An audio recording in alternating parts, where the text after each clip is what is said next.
Welcome to This Week in East Brunswick. This week, the East Brunswick Public School System is in the news with several events. The Board of Education had a busy week with their Candidates Forum on Monday night and the annual school budget hearing on Tuesday. Oliver, a musical production, was the highlight on Wednesday at Warnsdorfer School. And Charlie Brown was this year's High School Drama Club Spring Selection. The Recreation Department's school-age childcare program arranged some special events for the kids, and members of SAVE cleaned up the Pines area of Beaver Dam Brook in their first spring outing. These stories and more are coming up, but first here's a rundown of next week's shows on Channel 8. Start the week off with Lenore Kulik on Look Great Feel Great at 10 in the morning on Monday. At 10:30, 4-year-olds have fun learning about monsters on Stories from the Library. On Tuesday, In Print features two authors, Remar Sutton and John Espay, to talk about their latest works. That's at 7, and at 7:30 join John Megliaro and guest high school athletic director Frank Knoppenberger on Sports Talk. Wednesday evening at 7:30, Dolly Vasta ventures to find the latest hairstyles at Julius Scissor in East Brunswick. That's on For Art's Sake, and at 8 o'clock, the Arts covers Partnerships for Folk Arts, the New Jersey Folk Festival, and Crossroads Theater.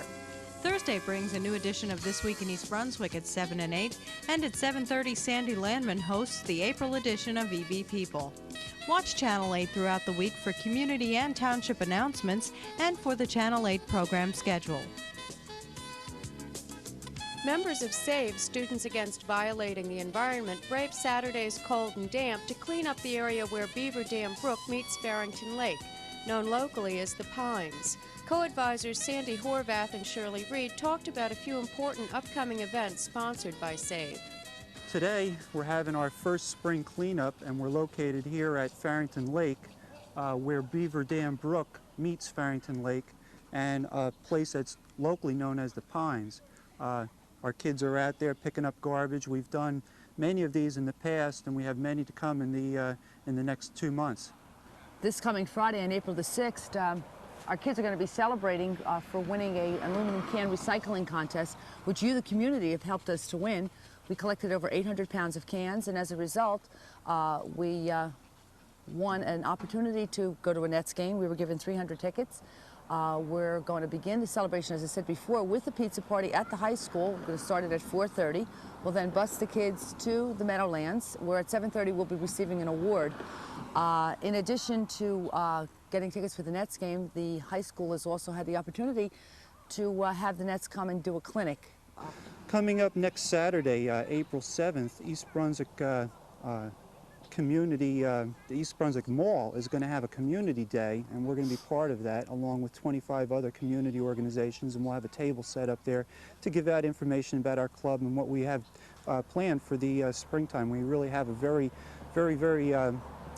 big schedule of events for this spring. As a part of our Earth Day celebration, which is coming up, we are currently having a tree sale, and we just want to make the public aware of the fact that trees are available. We have 1,000 seedlings coming in from Tennessee. They should be in anywhere between April the 1st and April the 10th. Anyone who has ordered trees or wishes to order trees, you'll be contacted, or we'll do a public announcement as to when the trees come in. Feel free to order a tree. Remember, one of the pushes that President Bush has is for each person to plant a tree and help the Earth out. During the week preceding Earth Day, the official Earth Day is April 22nd, of course. From the 17th all the way through the 20th, we have many activities planned up at the high school, mainly in the cafeteria with posters and petitions and speakers and just all kinds of environmentally associated issues being spoken out to the students to make them more aware of these issues. We're also going to try to culminate this whole week with a walk along Ireland's Brook, which is the border between East Brunswick and South Brunswick. We're going to begin at Farrington Lake, where Ireland's Brook comes into Farrington Lake, and we're going to walk approximately 3 miles, picking up litter and just enjoying the nature on that day and celebrating Earth Day, since this is the 20th anniversary of Earth Day. In addition to that, we'd like to invite the public to go to that. Absolutely. To this nature walk, because we're just going to see what our kids do and really enjoy the environment. The School Board Candidates Forum, sponsored by the East Brunswick PTA President's Council, was held on Monday night and shown live on Channel 8. 8 candidates, including 2 incumbents, vied for the 3 open seats on the board. Being a product of East Brunswick schools, I believe that I am the candidate who understands our weaknesses and strengths. As a present board member, I will continue to support a strong education program which seeks to educate children to their fullest potential. When we share a common goal, we are committed to making it work. It becomes a vision we all share. I feel I know East Brunswick's children, their parents, principals, teachers, and the community. As a teacher and public school administrator in a large urban district, I have experienced many challenges and reforms in education for more than 24 years. How long are we going to be asked to subsidize a failing educational system here in East Brunswick? I'm concerned as a mother, a teacher, a businesswoman, and a leader that our children get a quality education. During those 23 years, I've been fortunate enough to serve 4 complete terms on the Board of Education and part of an unexpired term. The Board of Education's annual budget hearing followed on Tuesday evening. Finance Committee Chairman Neil Rosen painted a grim picture by describing large cuts in state aid. When the budget process began for the upcoming fiscal year, the administration and the board determined to prepare a budget that would have little or no tax increase this year. That plan became impossible when the district was notified that the governor's budget message called for East Brunswick to receive $6.6 million less in state aid than we should have received by law, according to the state aid formula. That difference, amounting to a 46% reduction in aid, had to be dealt with and required some tough decisions to be made. Superintendent of Schools, Dr. John Kopko, then explained the budget and cuts through a series of graphs. The first chart which we are showing to you represents the magnitude of the loss in state aid. The state aid that the local school district will receive in 1990-91 is $6.6 million less than it should be under the statutes. That represents an unprecedented reduction for East Brunswick. The Candidates Forum can be seen again on Channel 8 on Monday, April 16th at 7:30 and Monday, April 23rd at 6:30. The Board of Education's budget hearing will run on Thursday, April 19th at 8:30 and again Monday, April 23rd at 8:30. Hi, I'm Susan Caspen, Program Director of School-Age Child Care. I'm right now at the site of the program, which is Central School. And next year we will be holding the program in 4 elementary schools. It'll be Irwin School, Central, Warnsdorfer, and Lawrenceburg School. Today we're very excited that a couple of police officers from our Department of Safety and from North Brunswick's Police Department came with 2 police dogs to demonstrate to the children how dogs are used in police work. I'm not going to take a real bite, because that would hurt a lot, but you can see how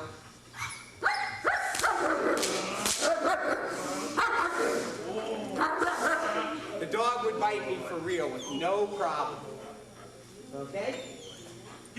And likewise, this officer has trained the dog so well that he can now tell them that I'm friends. Thanks, man. And Magnum becomes my buddy. Narcotics on Bliss. Hi, everybody. How you doing? Okay, this is Bliss. And guess what she's trained to find? Drugs. You better believe it, okay? Now, what do you say to drugs? No. That's not loud enough. What do you say? That's good. All right, well, I'll tell you what. Bliss says no to drugs, too. She's trained to find a whole bunch of different substances, like marijuana, cocaine, crack, heroin, methamphetamine, and then a whole bunch of derivatives. And I say, Bliss, you want to find fetch? You want to find fetch?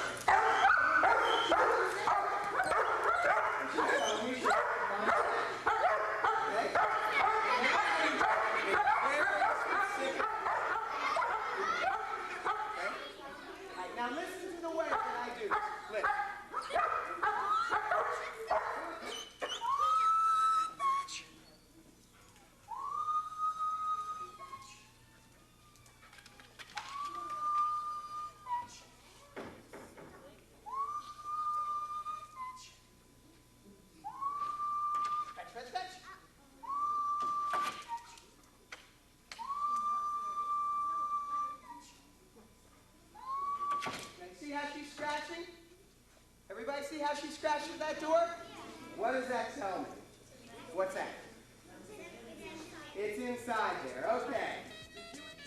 And Wednesday, in celebration of Week of the Young Child, we have a trips plan there, a special program for the children. And whenever we can, we schedule all sorts of specials and trips and invite people to the site to just instruct the children on safety and any other program that we think is worthwhile. We're currently accepting registrations for the school-age child care program for September. And if you're in need of an application, please call my office, the S.A.C.C office, at 390-6983. Welcome. I'm Doug Halverson, Director of Consultation and Education at the Middlesex County Mental Health Clinic.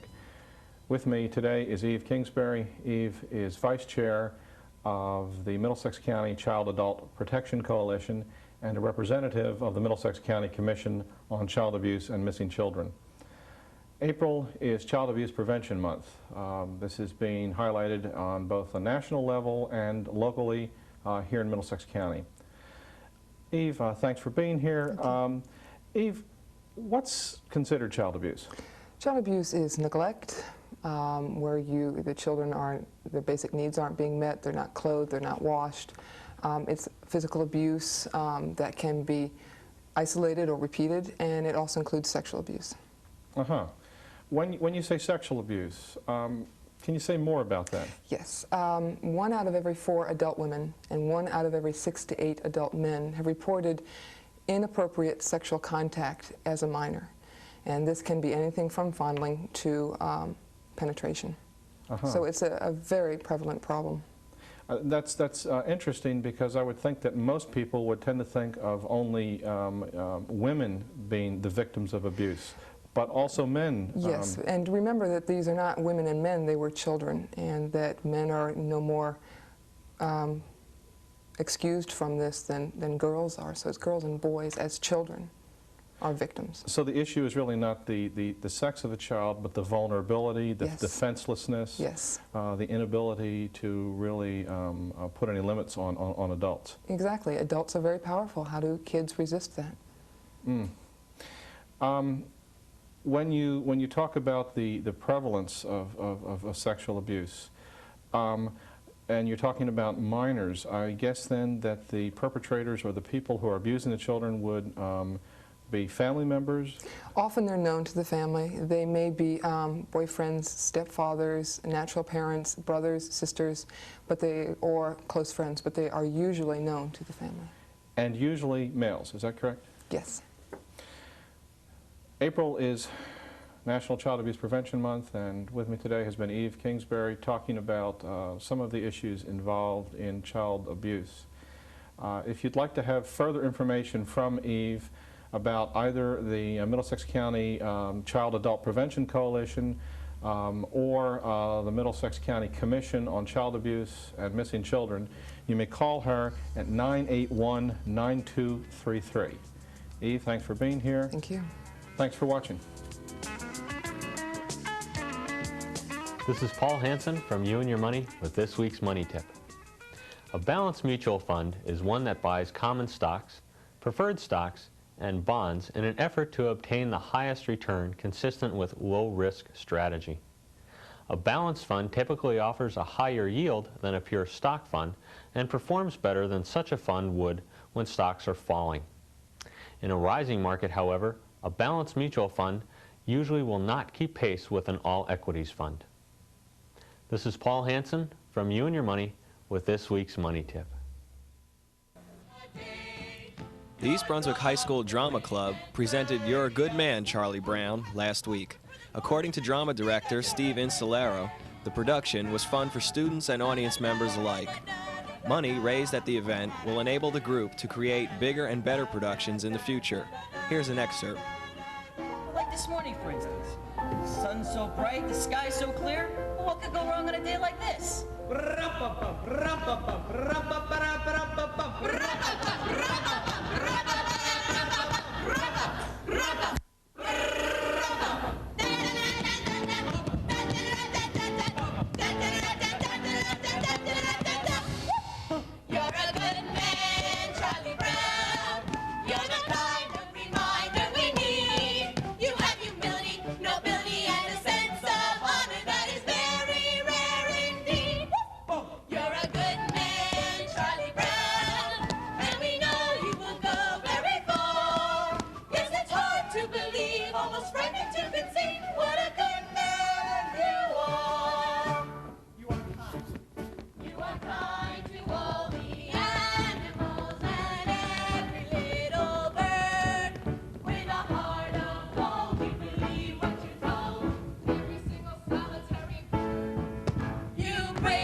I'm Dolly Vaster with your arts update for this week, and I have a message for children and adults of all ages. April 10th, 11th, and 12th at 1 o'clock p.m. That's in the afternoon. Remember, it's spring vacation week that week. We have a wonderful show waiting for you at Playhouse 22, and it's called Funzapoppin, a magic show. And it's presided over by an old friend of mine, that genial genie himself, Professor Crazy.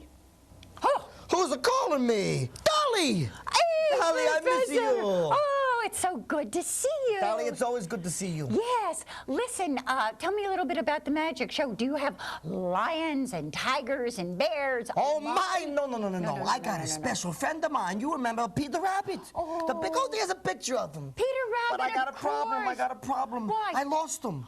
I don't know where he is. Oh, I wanted to hold him in my arms. You want him? Then you got to help me get him. Okay. You got to help me count. Hold out your hands. Yeah. Okay, and we got to count. Okay, you ready? Okay, you know how to count, right? Okay. Right, okay. A one, a two, a three. Psst. Oh, my Petey. Look at him. Oh, he's beautiful. Oh, Dolly, he loves you, and he loves Yes. kids, too. All right, so it's April 10th, 11th, and 12th. That's right, at the Playhouse 22. Right. Oh, my gosh. Okay, and let me tell you a little bit more, but I got to do something for you, okay? What? You promise? You Yeah. gonna laugh at this? You promise? Okay, a one, a two, a three. Psh. Professor Crazy. Yes, Dolly. What's happened to me? Dolly, I just turned you into the rabbit. You look beautiful. Wonderful. Everybody, as I was saying before, if you want to have a good time, and only if you want to laugh a lot, you got to be prepared to laugh. We're going to be at the Playhouse 22 on Dunham's Corner Road in East Brunswick, April 10th, 11th, and the 12th at 1 o'clock p.m. So if you want to laugh, come on down. It's the first time I've ever played second banana to a A performance of Oliver at Warnsdorfer Elementary School entertained students and parents earlier this week. The play was choreographed by music teacher Ms. Rosanna Shine and performed by Warnsdorfer's 5th graders.